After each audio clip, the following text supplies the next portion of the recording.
নমস্কার বন্ধুরা, আমার চ্যানেলে সকলকে স্বাগত জানাচ্ছি। আজকে আমি হাজির হয়েছি সকালবেলার একটা সুন্দর জলখাবারের রেসিপি নিয়ে, যার নাম আলুর পরোটা। তো চলুন দেখে নিই আলুর পরোটা কিভাবে তৈরি করা যায়।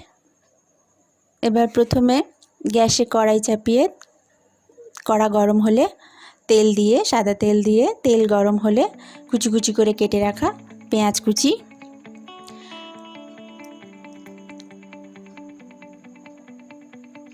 এবার লঙ্কা কুচি, যে যেরকম ঝাল খাবেন সেই অনুযায়ী,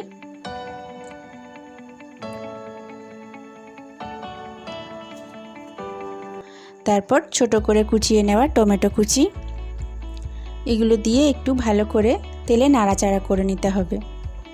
এরপর আদা রসুন বাটা পরিমাণ মতন দেবেন, জিরে গুঁড়ো, পরিমাণ মতন নুন, আমি সামান্য একটু জল দিলাম, মানে মশলাটা ধরে যায় যদি, ওই জন্য একটুখানি গরম মশলা গুঁড়ো, এগুলো দিয়ে খুব ভালো করে কষিয়ে নিতে হবে মশলাটাকে। এবার একটু হলুদ গুঁড়ো দিচ্ছি। দেখুন মশলা কষে গিয়ে পাশ থেকে অল্প অল্প তেল ছাড়তে শুরু করেছে। মশলা কষানো হয়ে গেলে এবার সিদ্ধ করে রাখা আলুগুলোকে হাত দিয়ে ভেঙে ভেঙে এই কড়ার মধ্যে দিয়ে দিতে হবে। পুরো আলু সেদ্ধটাই দিয়ে দিলাম। এবার এই মশলার সঙ্গে আলু সিদ্ধটাকে খুব ভালো করে মেখে নিয়ে এটা খুব ভাজা ভাজা, সামান্য একটু ভাজা ভাজা করে নেবেন যাতে আলুর রসটা চলে যায়। পরিমাণ মতন চিনি দিলেন। দেখুন পুরো পুরটার মতন তৈরি হয়ে গেছে। এবারে নামানোর আগে জিরে, ধনে আর শুকনো লঙ্কা শুকনো খোলায় ভেজে সেটাকে একটু পিষে নেবেন, যেটার নাম হচ্ছে ভাজা মশলা। এই ভাজা মশলা দিয়ে এই মিশ্রণটাকে খুব ভালো করে নাড়িয়ে নামিয়ে নিতে হবে। নামিয়ে নিয়ে এবারে সেটা ময়দার সঙ্গে দিয়ে দিতে হবে। গরম অবস্থায় মাখা যাবে না, একটু ঠান্ডা হতে দিতে হবে। এবারে হাতে একটুখানি জোয়ান নিয়ে সেটা দু হাতে ভালো করে রগড়ে নিতে হবে। নিয়ে ওই আলু সেদ্ধর সঙ্গে আর ময়দার সঙ্গে মিশিয়ে সেটাকে যেভাবে আমরা ময়দা মাখি রুটির জন্য সেরকমভাবে মেখে নিলাম।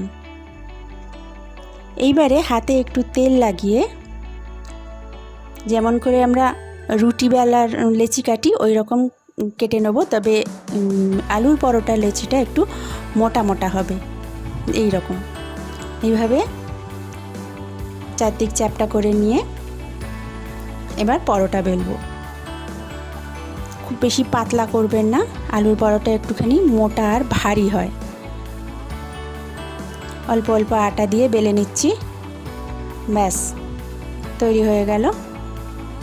এবারে গ্যাসে চাটু বা তাওয়া যাই হোক চাপান, তা গরম হলে আলুর পরোটাটা দিয়ে দিন। এক পিঠ হালকা শাঁকা হয়ে গেলে উল্টে দিন, দিয়ে এবার অল্প অল্প করে সাদা তেল ছড়িয়ে ভেজে নিন।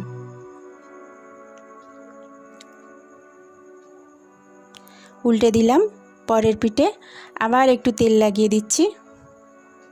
এইভাবে ঘুরিয়ে ঘুরিয়ে এপিট ওপিট করে এইভাবে লাল করে ভেজে নিতে হবে। ব্যাস তৈরি হয়ে গেল আলুর পরোটা। ভীষণ সুস্বাদু আর খুব নরম হয়। এটাকে আচার দিয়ে বা সস দিয়ে খেতে পারেন।